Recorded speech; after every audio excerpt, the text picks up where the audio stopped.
We are live with another episode of the Bitcoin Rapid Fire podcast. Before we get going and before I introduce my guest today, I want to say thank you to the Bitbox O2 for sponsoring the show. This is a relatively new hardware wallet on the scene, but I've really been enjoying playing around with it. It's definitely part of my main mix for setting up multi-sigs. And of course, this subject matter is going to be relevant to our discussion today. But as far as hardware wallets are concerned, and I do think you should be securing, if you want to attain self-sovereignty over your Bitcoin, self-custody is a necessary element of that. And hardware wallets are a great way to do it. And as far as hardware wallets go, this hardware wallet is open source. It has a secure chip, reproducible builds, easy backup and recovery with a micro SD. It has coin control, connect to your own node. What else? You can roll your own seed. It has Tor support. So lots of really great features. And I've been using it with some people that are noobs, and they're finding it really easy as well. So whether or not you're an expert or you're new to the game, this is definitely something you might want to consider for your self-custody needs. If you'd like to check them out further, go to shiftcrypto.ch/rapidfire for 5% off. All right. So today's guest is remaining anonymous. They are known as SeedSigner on Twitter. And yeah, man, welcome to the show. Yeah, I really appreciate you having me. So to get this started off, before we dig into the project that you're working on, and you know, I love these projects that are emerging in the space because I think this is all about sovereignty. And I love how even non-technically inclined people are starting to tinker with things like hardware and building their own nodes and that kind of stuff because they want to establish more sovereignty in their life. But it would be really interesting to know, and of course, I don't want you to divulge any details that you want to keep private, but just, you know, what's your background in Bitcoin? How did you come into this? And how did you, what was the motivation behind this project?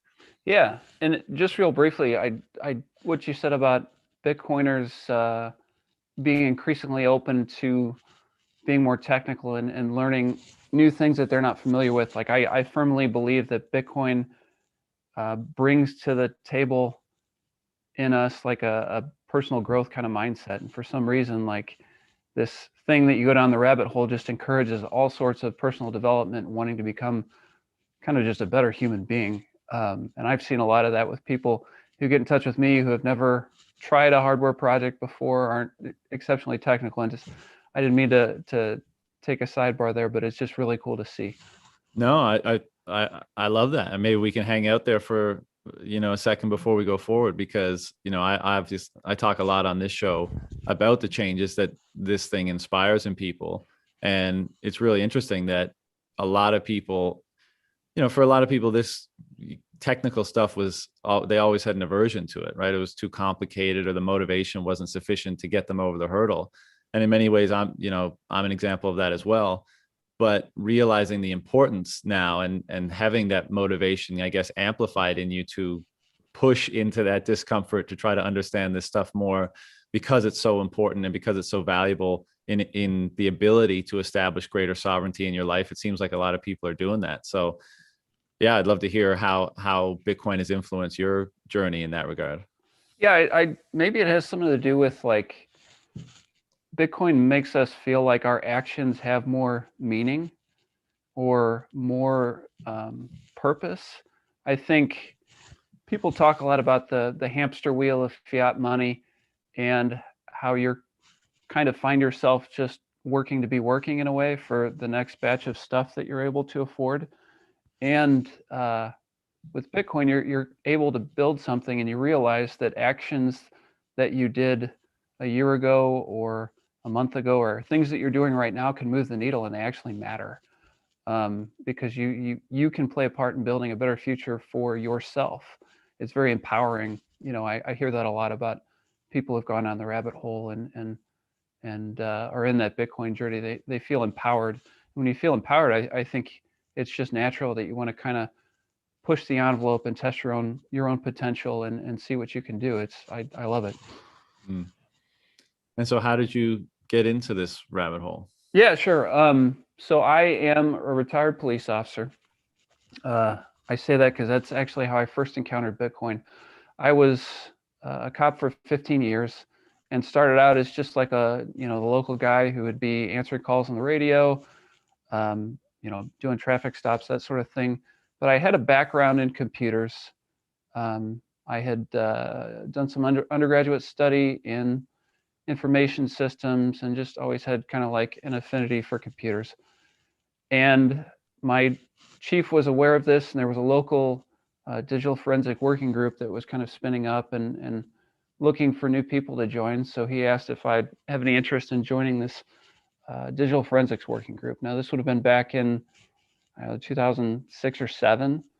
So digital forensics itself wasn't new by any stretch of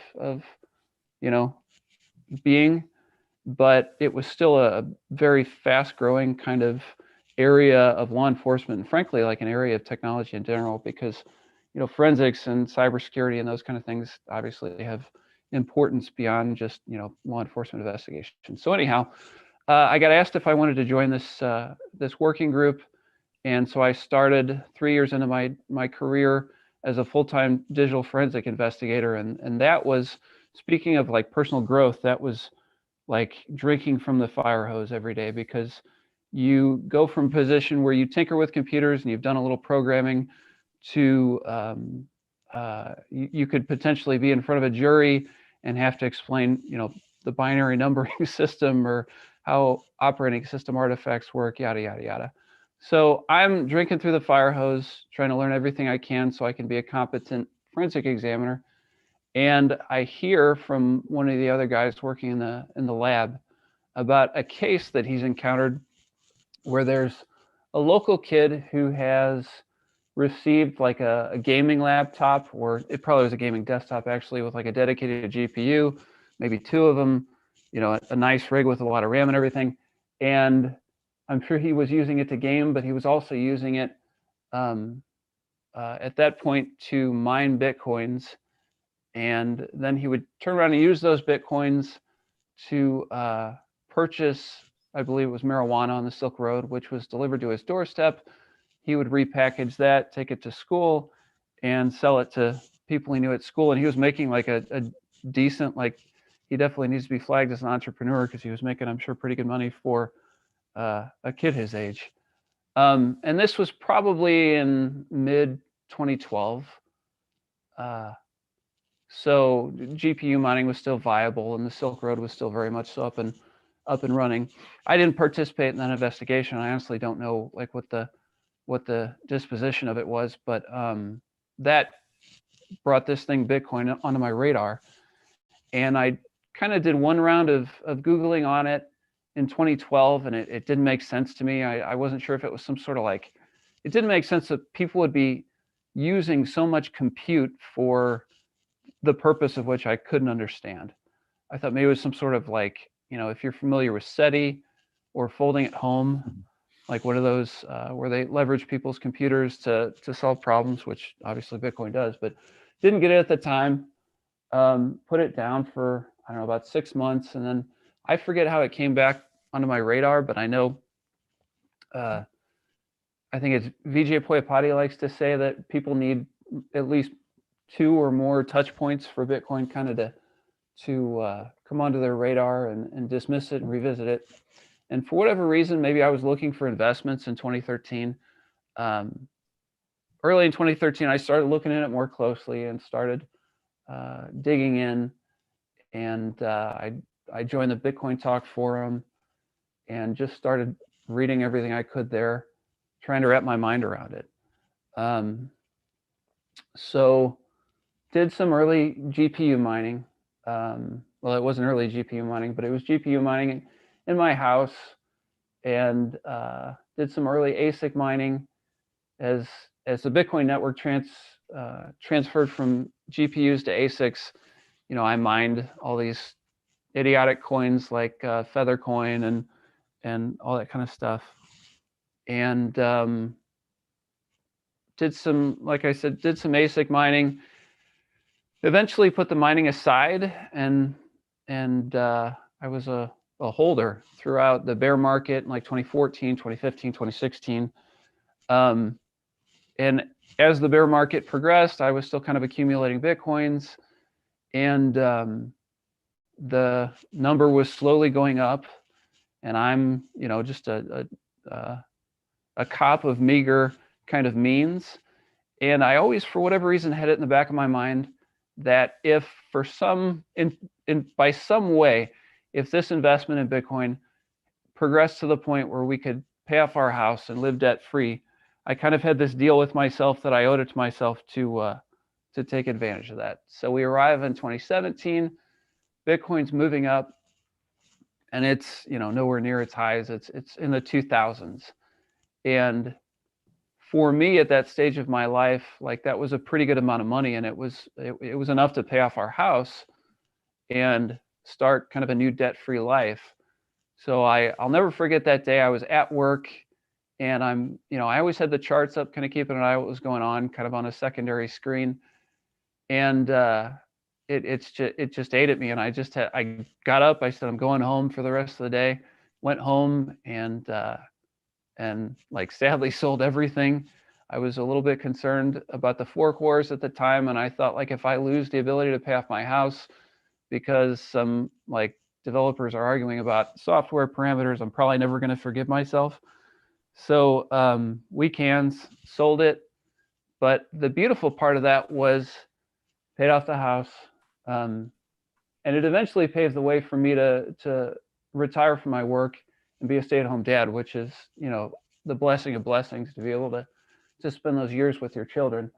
But it also, I was a little bit insecure about having sold, especially like throughout 2017 as the price kept going up and up. Like the last thing I wanted to do was think about Bitcoin or look at a Bitcoin chart or see what the price was doing. So I had it set in my mind that this was not going to be like the end of a story, that this was going to be the beginning of a story. And so I went down this like personal development rabbit hole, I guess I called it. I read a number of books about,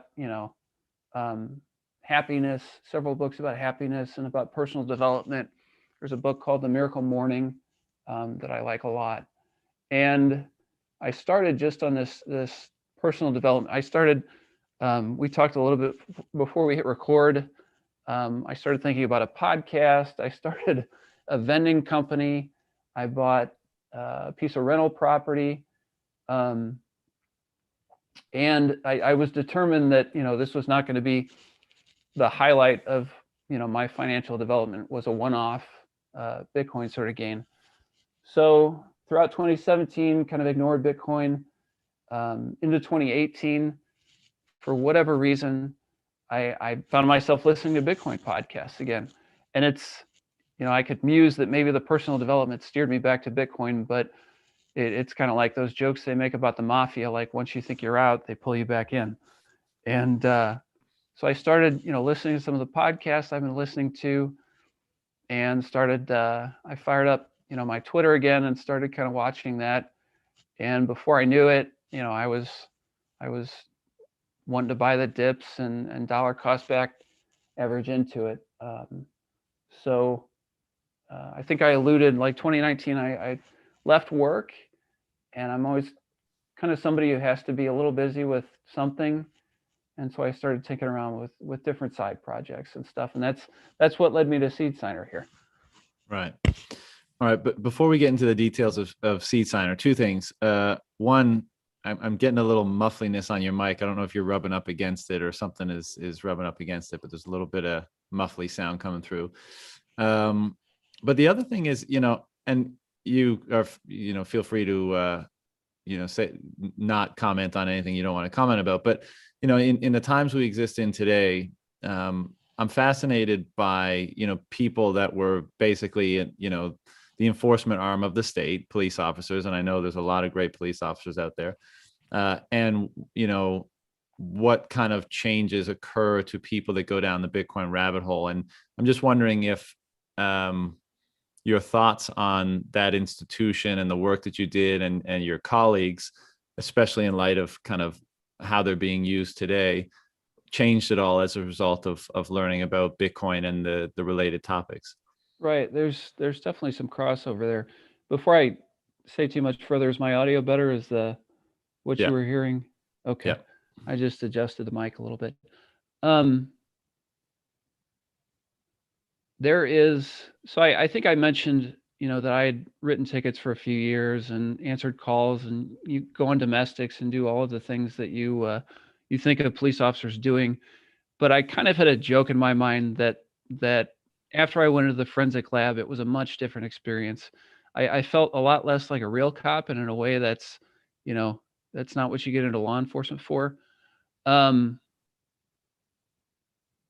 but it's part of why I keep my identity anonymous. It wouldn't be hard to figure out who I am. I think I mentioned I don't have Satoshi's level of OPSEC, by far, but it's part of the reason that I don't put my name out there, because I do have a history in law enforcement. I know that there are some Bitcoiners who are libertarian, and I myself lean that way, but who may not have a favorable view of law enforcement. My work in digital forensics was primarily in crimes against children. And there was kind of an explosion of that in the aftermath of peer-to-peer file sharing. And there was a huge need for digital forensic guys to help prosecute people who were actively harming children. So I'm like, I will never not be proud of the work that I did as a cop, uh, because I know in my heart of hearts that I I'm personally not oppressing people. Like the people who I helped provide consequences for had done pretty bad things. But I think your question is more just about the larger arena of law enforcement. Um, I think the police are unfortunately in a position. Police are, and I haven't done any sort of huge study on law enforcement over the centuries, but I think the police in a lot of cultures are a reflection of what the society wants and needs them to be. And our society has shifted over the last 10 years in a lot of, overall positive directions with inclusivity and eliminating discrimination. And law enforcement is, a profession that's steeped in tradition and is slow to change, sometimes for good reason. And I think that um, law enforcement didn't keep up as much with the changes over time. And then as our society, my opinion, has gone a little bit overboard in terms of uh, putting racist narratives out there. I think the police are. I've known a lot of cops. I've known a lot of cops, and my job put me in a position, and not just most cops really just interact with people in their agency and maybe a few neighboring agency.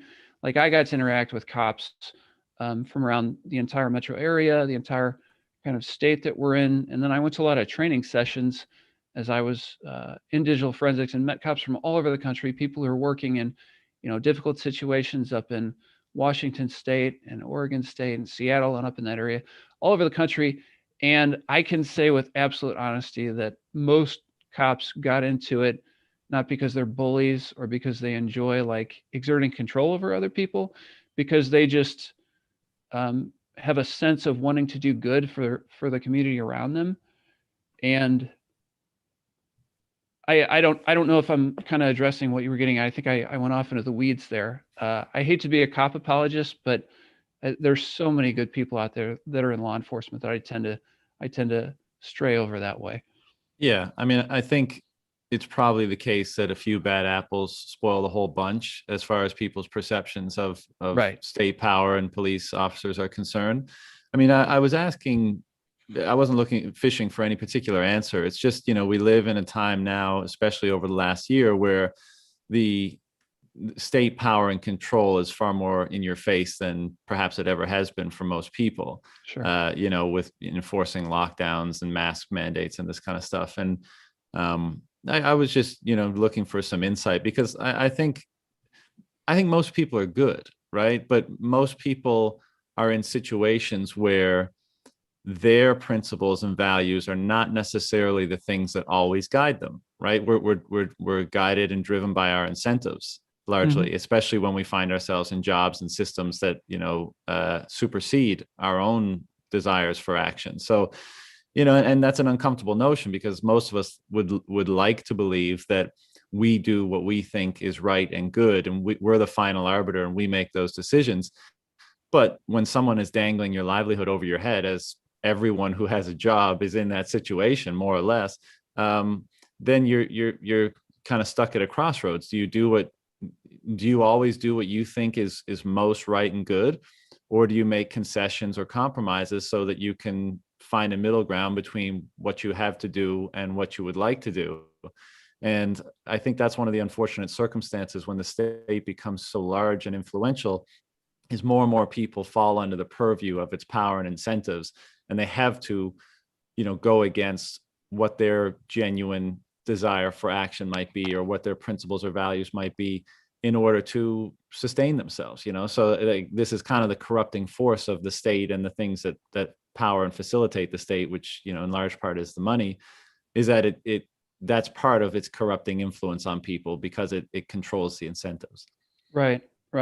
A couple of things that came to mind is with your conversation with Michael Krieger. I really liked his observation that a lot of people are kind of either not thinking or operating intellectually in autopilot these days. Yeah. And they're just, they see what they see on Facebook, or even if some people still watch the evening news, or when they check in with whatever their news source is, left or right, they kind of adopt those narratives without thinking about them. And I think, police officers are as susceptible as that to as anybody else is. And the other thing I kind of think of, your use of the word, like the state, is a very kind of amorphous designation, which can refer potentially to a lot of levels of government, all the way through, like, the federal government and our state governments to, I was a local cop, not even working for a state agency, just a guy working for a local municipality. But there's most of the average cop, the laws that they're enforcing, I struggle to think of them as tools of the state, but maybe in a convoluted kind of way they are. It's the state is a thing, but I think the state expresses itself not just through law enforcement officers, but through, as you were alluding to, like the financial system and our media and the money we use. Obviously, that's what we talk a lot about in the Bitcoin community. And the state is such a difficult idea to quantify. Oh, absolutely. I'm not placing all the blame on the police officers and For stuff sure. like that. And I didn't mean to allude to that. Yeah. But when the state issues state money, right? When we're using state created money, of course it's going to find its way into damn near everything, because money is everywhere, right? Yep. It mediates all of our experiences and most of our actions, especially in relation to other people. So, if that mechanism is controlled by the government, then you're going to find its influence everywhere. And that's the problem, right? And this is why people that start to see how influential the money is, they start to see it everywhere. So it's not just in police officers and police behavior, but you're right, it's in media, it's in science, it's in academia, it's in politics, of course, it's everywhere.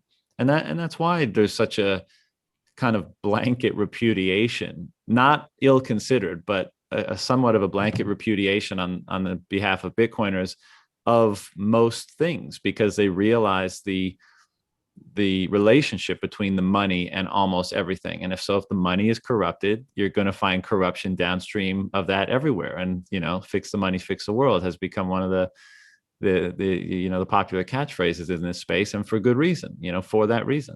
Yeah, I'm in whole agreement. Like I wanted to have signs made when we were in the big political season last year, like some sort of yard sign made, like a Bitcoin sign that says, like, fix the money, deal with the politicians next. Absolutely. You get into that where it doesn't matter who you're going to vote for. Like either side, like most of the policy that's being enacted, doesn't have a ton to do with those guys. No, I mean, it's completely absurd. We are, as you referenced the Michael Krieger episode. I mean, we're so far down the fiat. It's very much late stage fiat, in my opinion, that we're in. And so you see the manifestations of that and how distorted things are as a result of that. So, acting like you're going to change it by voting this way or that way is kind of absurd at this moment. But that's why we're here. And, I think this is a good little segue into what you're doing, because the solution, in my opinion, to a lot of this stuff, and you can point all those domains that I just referenced, you could point out tons of problems in each of them, right? But as you just said, I mean, the approach is not to single out those issues and try to solve them, by themselves in isolation. It's to fix the ultimate problem. And the ultimate problem is the money and our relationship to it and how we interact with it and how we use it, and et cetera, et cetera. And so I think a critical part of that is obviously Bitcoin and fixing the money, but also establishing better ways of interacting with it. So, at the top of the show, I did there's an ad for the Bitbox, which is a hardware wallet, and I think a great one.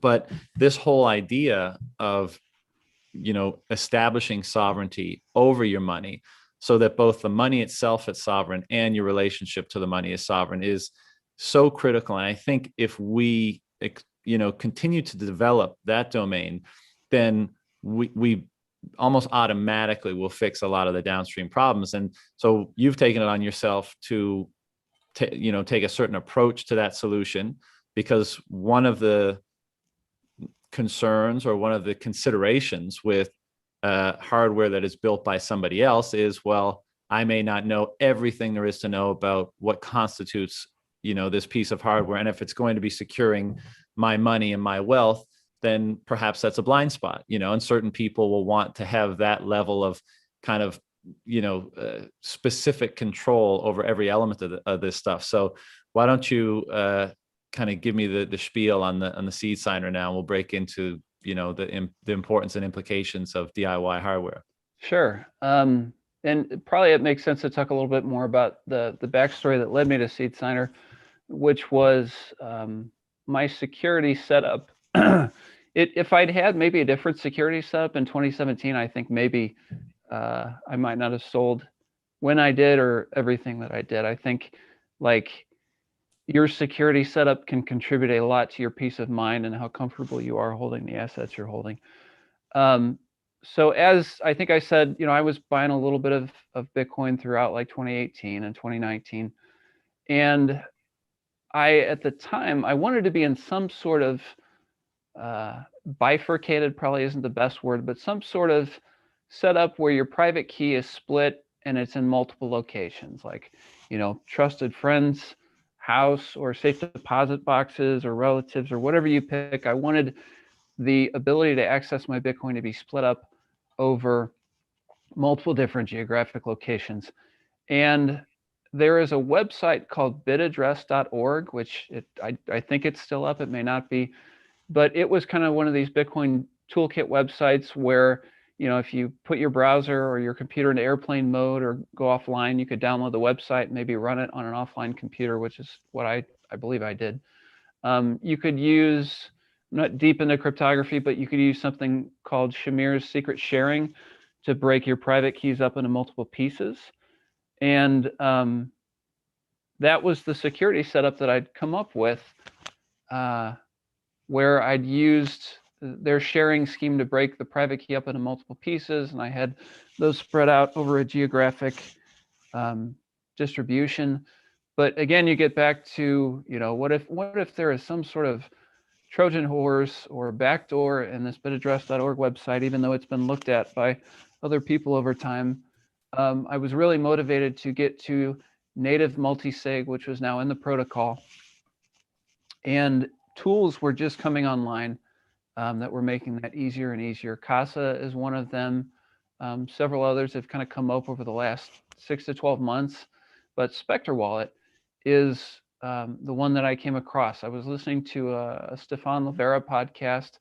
He was interviewing a gentleman whose name is Michael Flaxman, who does some security research and had produced this paper called the 10x Bitcoin Security Guide. And it was a great podcast. And one of the things he talked about in that podcast was Specter Desktop and what Specter was doing. So after I heard the podcast, I found his paper and read it and downloaded Specter, and I kind of started making plans to generate my own multi-sig setup, from the very beginning, using entropy from, picking the seed words out of a hat, et cetera, et cetera. Takes a long time to cut those seed words, doesn't it? Well, the way there's a website called Seed Picker. I think it's seedpicker.net. Maybe if you Google Seed Picker, it'll come up. And Seed Picker has a little bit different scheme where I can't remember if you cut out the words or not. It's not the full list of words. You combine dice rolls and some of the words, and you kind of use a lookup table to get to the 2048 words. But yeah, you're right. There is some effort into it. There was just a thread on Twitter this morning. I was seeing that Michael Flaxman was trying to find some place that he could just purchase the 2048 seed words just in bulk, already cut out, because it's such a pain to do. I saw that, but then there's the trust element. Like, how do you know they're all the right seed words? I totally agree. And he played it down, and I kind of understand both arguments. His argument was, if there were a few duplicates, there's still enough entropy there that it doesn't matter. But if you're going to go through the trouble of it, most of us want to start from, the most secure place if we're doing it. Yeah. So anyhow, I downloaded Specter, and you have to have hardware wallets to use with Specter. So I started looking at the ones they were compatible with, and I noticed that Specter has this DIY or do-it-yourself project where they take a publicly available development board that's basically like a board that you'd find in a mobile phone. It's a touch screen, and it has USB ports, and it has a micro SD card slot, basically a cell phone board. And you attach a barcode and QR code scanner to that. And with the software that they develop, you kind of build your own signing device. And I can talk more about it later, but it gets into it was a new model to me, because with Specter, by default, it doesn't store your private keys when you power the device off. We're kind of used to the model that Trezor and Ledger and some of the other hardware wallets have presented us with, is that when you first power the device on, it creates some sort of entropy that creates your private keys, and then it stores your private keys on that device. You may back them up with a 12 or 24 word seed phrase, but we're kind of used to this idea of the private key being stored on a hardware wallet. And Specter kind of flipped that around and encouraged people to generate their own entropy or bring their own seed phrase. And when you power the device on, you enter the seed phrase into it, and you can then sign transactions with it. But like I said, when you disconnect power and shut it down, your private key goes away. So another kind of concept that the DIY brought onto my radar was air gap signing, which was after you have your multi-sig set up and you go to sign a transaction, Specter, being the kind of wallet coordinating software that communicates with the Bitcoin protocol, will compose a transaction that's referred to as a partially signed Bitcoin transaction. And Specter will communicate that to their DIY wallet via one or more QR codes, depending on the amount of data that's contained in the partially signed transaction. And then you use the scanner on the Specter to scan in the data for the transaction. You can review it on the screen, and if you choose to approve it, the Specter on its screen generates QR codes that return that partially signed transaction back to the wallet, but it doesn't communicate the private key in any way. It just basically proves that it knows the private key. And that really resonated with my background in forensics, just as a more secure way of doing things. And that first time that I scanned the QR codes in, approved the transaction, and then held the wallet screen up to my computer's webcam, and it scanned in, the QR codes, and the screen magically recognized, that the particular signer that I had been trying to sign with had now approved the transaction. It was like a revelation to me. Like it was like the first Bitcoin transaction I'd sent when you see the money move from one place to another, or even the first Lightning transaction that I'd sent. It was just like, it was on that level of just, this is really cool stuff. Yeah. So I was excited. I have a Kobo vault that kind of, instills the same feeling, right? When you have a partially signed Bitcoin transaction, you air gap QR to sign it, and it's a really cool experience. Yeah, and they're one of the companies that's kind of working to move things forward with it. So I was excited about the DIY. I saw that Michael Flexman had tweeted out, like, I love this wallet, but there's no enclosures for it out there, no cases for it. And I've tinkered with 3D printing, and I have a 3D printer at home. So I designed like a very simple enclosure for just the basic two components, the controller board and the scanning device, and kind of started tweeting out about it, and offered to send him one, and offered to send the Specter devs one. And that's how I first got in touch with Stepan with Specter. And he was like very encouraging, very cool about it, and ended up sending him, I think, one or two of the enclosures, and started selling them. So I, got into it, and then So just stop you for one Yeah. second. I'm getting the muffling back on your mic. I don't know if you're rubbing up against it again or something. Oh, it must be something's something I'm rubbing up doing. against it. I'm gonna try to slightly adjust here. So after I built this enclosure, and I was just exchanging a few brief DMs with Michael Flaxman, he mentioned this idea that he had for a little Raspberry Pi Zero. I don't know if you're familiar with Raspberry Pi Zero, but it's like the typical Raspberry Pis that people use to operate nodes. There's an even smaller version of the Raspberry Pi that's like less than the size of a credit card. And using one of those, the reason he'd selected that one, because they make a very particular model that doesn't have any Wi-Fi or Bluetooth capability, and it doesn't have an Ethernet port. So it's really just an isolated device, which makes it, those are security advantages, that it has no wireless capability and no really like networking capability.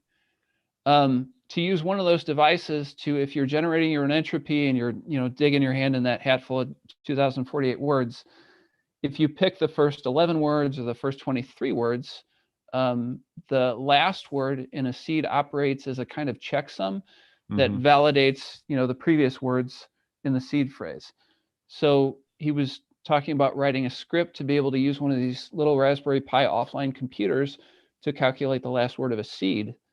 Being able to do it in a trustably secure way, because that computer's not going back to the internet. It's never been on the internet. It doesn't have the ability to be on the internet. So he sent me a link to like it was like an add-on for the Raspberry Pi Zero that was like a little gaming controller that had a screen and a joystick and a few buttons, and said, like, you could work it out so that you could make letters appear on here, and you could pick the letters, and it would be a standalone kind of thing.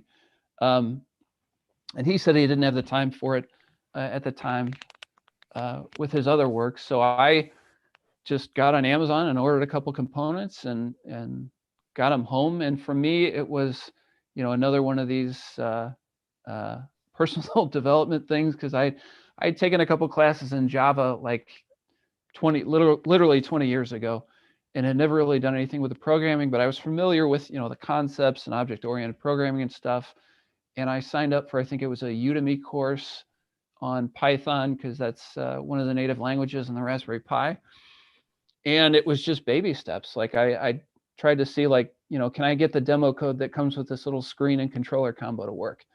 And once I can, if I figure out how to get the demo code to work, can I get letters appear to there? Can I get the controllers to be able to be used to cycle through the letters? Can I get it to, remember words? Can I get, and just these baby steps of getting it all to work. And took a few weeks to do that, and got like a working deal to where you could use it to calculate.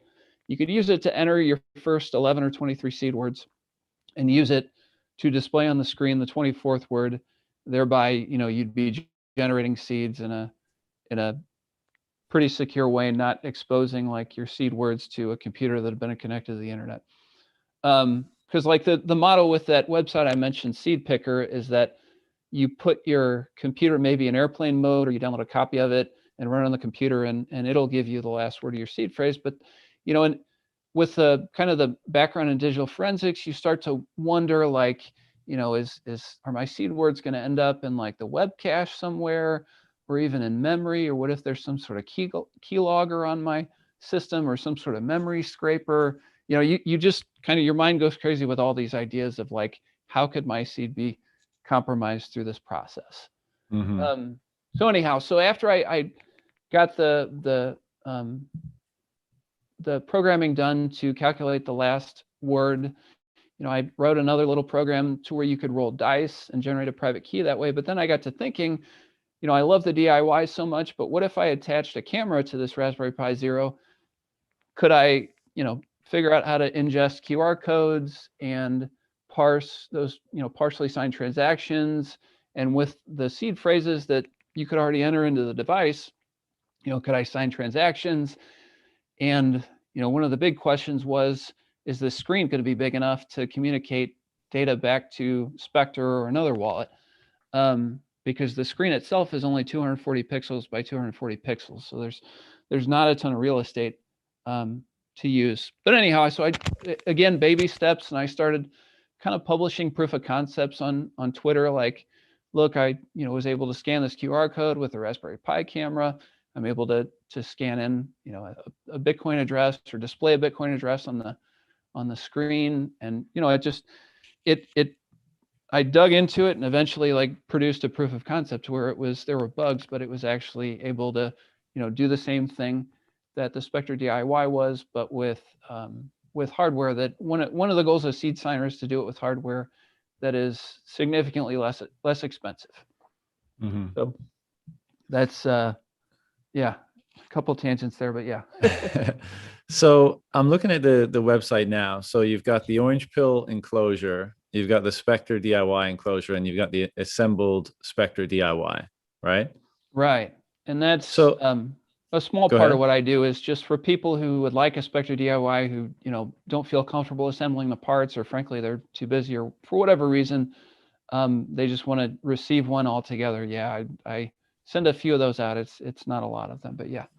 But doesn't the assembled Spectre DIY kind of defeat the purpose of the DIY? You know what I mean? Yeah, no, I Well, totally like, get it. basically, we're back to like kind of trusting you that everything in there is what it's claimed to be, right? Which Now, is kind of where we're at with other hardware wallets. the one little caveat I would say that, and some hardware wallets do have open source code, but the code for Spectre DIY is fully open source. So there's that. And if you wanted to reload the firmware after I shipped it to the device, like there shouldn't be any problem doing that. But what you're saying is still like, supply chain risk, and there's Right. like, you're reintroducing some of the risks that the whole thing was, introduced to avoid. Right. Yeah, exactly. So what's it been like? You've been making these things. It seems like it was fairly new. What do you have planned, for the future, or how do you see this progressing? Right now there's like a functioning, it's a functioning tool. There have been some kind of early comers who have kind of produced some how-tos and validated that, yeah, it's working like he says it's working. So in the future, it's just kind of like refining it to make it more simple for people to get together, to make the enclosure, and other people may design their own enclosures, or you can use it without an enclosure. But to make the enclosure more available as partly like an incentive for people to that looks cool, I want to be able to build this thing. But it's really about refining the product. It's just getting it to the point where it was a functional signing device. Felt to me like a pretty significant accomplishment, and I owe a lot to Stepan over at Specter for it. It uses a library, a Bitcoin library that he wrote called mbit. And even beyond that, like, he was very generous with his time and attention to provide me with, kind of technical guidance, and even some examples of his library being implemented. And that, and just other people along the way that have kind of, said just encouraging tweets saying, man, that looks like a cool idea. Like, keep going with that. Like, all that kind of stuff moves the needle a little bit. So it was it, it was it felt like it was a collection of a lot of people kind of coming in with different ideas on how the user interface would work and ways to improve it, because there's been one or two releases that have been kind of bug fixes and feature enhancements that people had asked about. So it's like I love that it's a community kind of steered kind of thing at this point. What are your impressions about where this whole thing is headed in the future? I referenced earlier that Bitcoin, I think because of what it represents and because of how important it is and other variables, people are going further into, they're further more motivated than ever to push past whatever discomfort or intellectual hurdles they may have been held back by in the past. Do you think this will forever kind of be a niche thing where, tinkerers and hardware people decide to do it themselves and they have the tools increasingly to do so? Or do you think that we're moving towards this on a larger scale, and that, there'll be a move from, mass manufactured hardware wallets to this becoming so easy that, kind of like the nodes, I guess, where more Yeah, and yeah, more it's become so easy that it's almost like, why wouldn't I, if it's an added level of assurance and security? yeah. I think I hadn't thought of the kind of progression of nodes a long time, but maybe that's a sense of where this is going. I don't think the truth is ultimately going to be somewhere in the middle.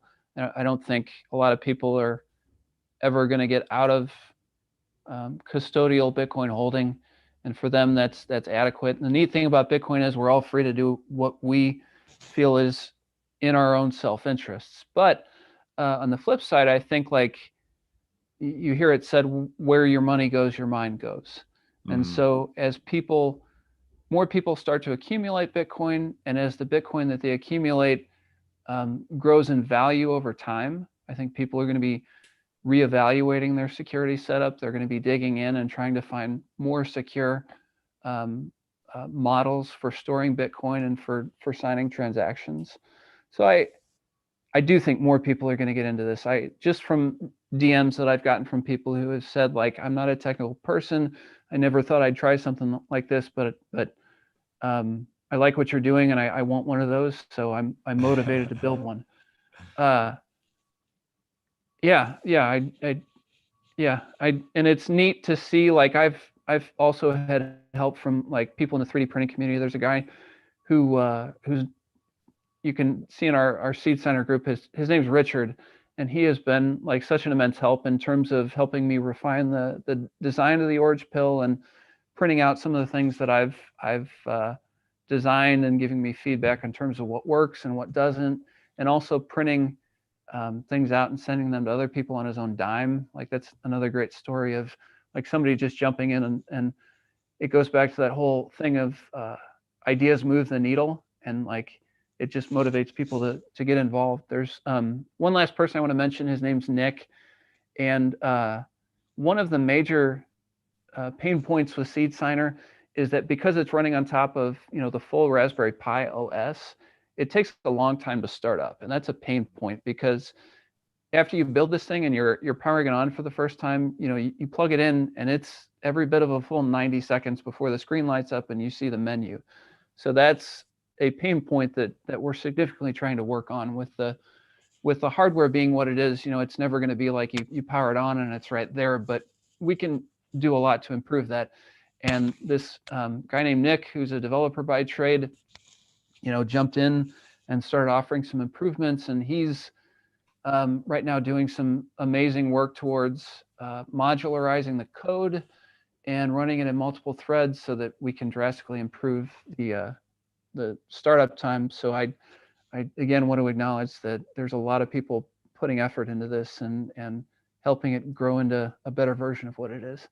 Yeah, it's it always amazes me and inspires me how willing so many people are in this space to contribute, often freely, to various projects that they just think are meaningful or worthwhile. And there's so much. It's just so great. The common cause seems to be bringing all these people out of the woodwork that with various specific skill sets to contribute to stuff like this. And ultimately it benefits us all. We get more tools. The title for this series that I'm going to put this podcast in is Tools of Sovereignty, because I just as much as anyone feel like railing on the problems of the world on a daily basis when I'm scrolling through Twitter and I see all the insane shit that's going on. But I need to remind myself that nothing matters but the degree to which we can establish sovereignty and independence in our own life, or at least not nothing matters, but nothing matters more, perhaps. And it's the tools and the technologies that facilitate that are ultimately going to allow us to do that, and that will ultimately therefore change the circumstances of things. And so it's just amazing to see people picking their little niche of how they want to facilitate that, and then people coming together to actually make it happen. So I think it's awesome what you're doing, man. I really appreciate the initiative and the effort. Is there any place you wanted to direct people, either to learn more, to look at the stuff you've been working on, GitHub, anything like that, before we shut her down today? Yeah, no. There's a website in the works, but at the current time, my Twitter feed and my Twitter bio is probably the best place to look.